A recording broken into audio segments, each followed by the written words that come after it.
my name is Amarenska and today I will be doing a review for Ravencry by Ed McDonald. This is the sequel to Blackwing, which was Ed McDonald's debut, and I could totally see a vast improvement in the writing. But let's first start with a short summary, and I can actually give a decent summary of this book without spoiling the first one, because this book has a different plot. It starts 4 years after Blackwing ends, with sightings of a mysterious entity in the light, which gives rise to the growth of a new cult. But the actual plot starts with an important object out of book 1 being stolen out of a vault, and the owner of the vault sending our main character, Reinhold Galharrow, after this specific object. And I'm not going to say which object it is, because that would actually spoil book 1, or a component of book 1. But Reinhold has to get the eye back, so we follow the story about how he gets the eye back and all the setbacks he faces. I like the way the world was expanded upon in this book.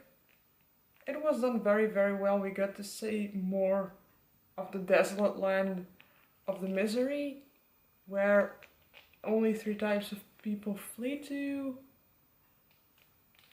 apparently. But somehow you never see those people actually there. Like, it's usually people who are either hopeless or people who try to avoid the law. And they are either found and taken back and upheld to the law, or they die. But what we do see this time in the misery is new creatures with new powers trying to destroy a tower in the city the character comes from, Valengrad, because the people who are building the tower believe actually that it can help them protect and get the creature in the light back to life, but also to protect the city from something that is happening. And the tower gets attacked, so they go in there to a certain place to find the people who are sending missile-like objects to destroy the tower, but at first they don't really know that it is about the tower. We have this kind of a cult-like plot going on next to the finding the object that's missing from the vault. You in the beginning you don't even know what has actually been stolen. That is the first part of the plot, like a very short part where we discover what is actually stolen, and it turns out to be the only thing in the vault that's actually worth something and that still has some kind of power to it. What I liked about this book is not only is the writing better, because obviously book 1 was a debut, so you could see that specifically in the way the dialogue and the inner language was written. This is a grimdark fantasy, so you would expect some more grittier, maybe even more foul language to it, which in book 1 and also Blackwing and also this book there definitely is, but in this book it feels way more natural, it flows way better, it isn't overdone. Whereas in the first book, to me it at times felt like it was just there to prove the point how dark and gritty the book was.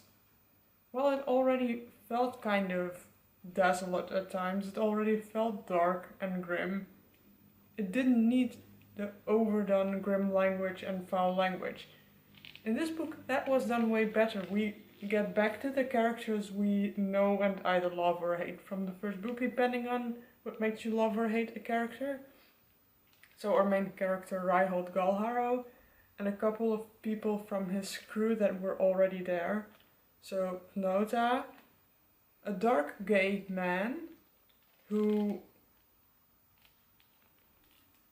I love his character. He is a navigator in the misery. You need to have very specific skills to be able to do that properly, and this character has.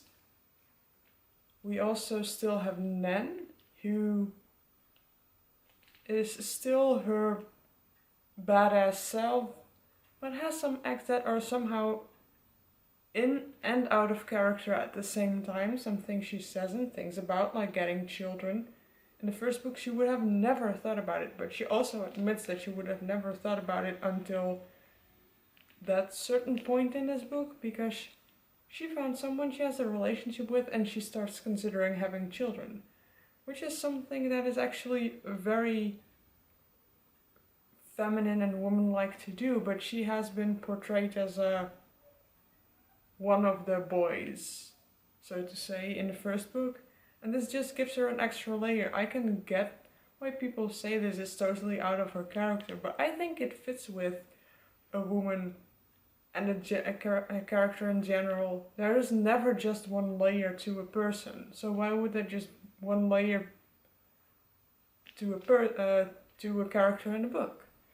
I like the characters and the way they are deepened out in this book. I like the fact that this book is way more, or at least it feels way more character driven and plot driven, although there is an obvious plot present, but the characters are actually driving it, whereas in the first book it felt more like the plot was driving the story forward. We definitely have get slightly more insight in the Nameless, which are kind of godlike creatures, but they are just magical. And like the void or the realm they are living in, we get a little peek of that, which we didn't have in the first book, which I found interesting. Just always saw it in general, the way the characters are developed, the way that the characters were driving this plot forward instead of the plot driving the characters forward most of the time. I like the writing better, the dialogue flowed better, the descriptions fit very, very well with the story, and just generally how everything was portrayed. It just felt so much better than the first book. The video game vibe that was a little bit more obvious in book 1 was less present in this one. It's still there. It's mainly situated in the magical creatures of these lands and the way the misery works. That is mainly where the video game vibe comes from, and we still have those kinds of similar fighting scenes, which is very interesting, but it's just done a little bit differently right in this book. And I thought this one was better than the first, but the first book, Blackwing, already won several awards last year for like best debut fantasy, some kind of stuff. And it was a very good fun book, but I think this one was better, although I can see why if you did love a lot of the components in book 1, you might think book 1 was actually better. That is completely up to your opinion, but I definitely recommend to you people to try and read this series by Ed McDonald. It's very fun, even though it's grimdark. It's very nice to read, it has a nice story to it, and it might be a trilogy. Book 3 isn't out yet, but it does release in June of this year, so we have a set final date for this series, which we cannot say of some other book series like A Game of Thrones or A Song of Ice and Fire, or even The Kingkiller Chronicle by Patrick Rothfuss. I know some people find that annoying. I personally find it annoying too, that you start a series and you have no clue when the next book releases or when the series is finished.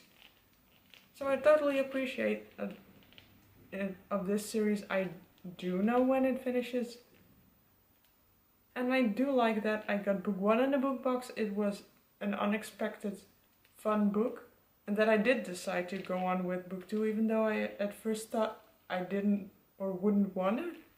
And then it turned out I love or like this one so much more than the first one, that I am now curious how the story will end. But the author has already said that even though book 3, which is called Crowfall, will finalize the story of Ryle and Galharrow, it does not necessarily finalize the stories in this world, so to speak. He might come back to it later because it's just an interesting world and you can build so much upon it that it would be a shame to, in my opinion at least, it would be a shame to not grab the chance and build other stories in the same world. But maybe from a completely different cultural perspective, from the perspective of someone in this world who has never actually seen the misery or even known that it exists. Because we know it exists in this country and that the surrounding countries around the misery do know it exists, but we also know that there is a country or a continent across the sea that does not know a lot about the misery, so it would be interesting to follow such a perspective, in my opinion, in a following series. But for now, I definitely recommend this. It was a very nice read. Even though it felt like it took me a long time, it didn't actually take me a long time. I just took a couple of breaks in between to read other books. But I still loved it. So I hope I can chat with some people in the comment section about this series. But otherwise, this is it for now. Thank you for watching and on to de keer!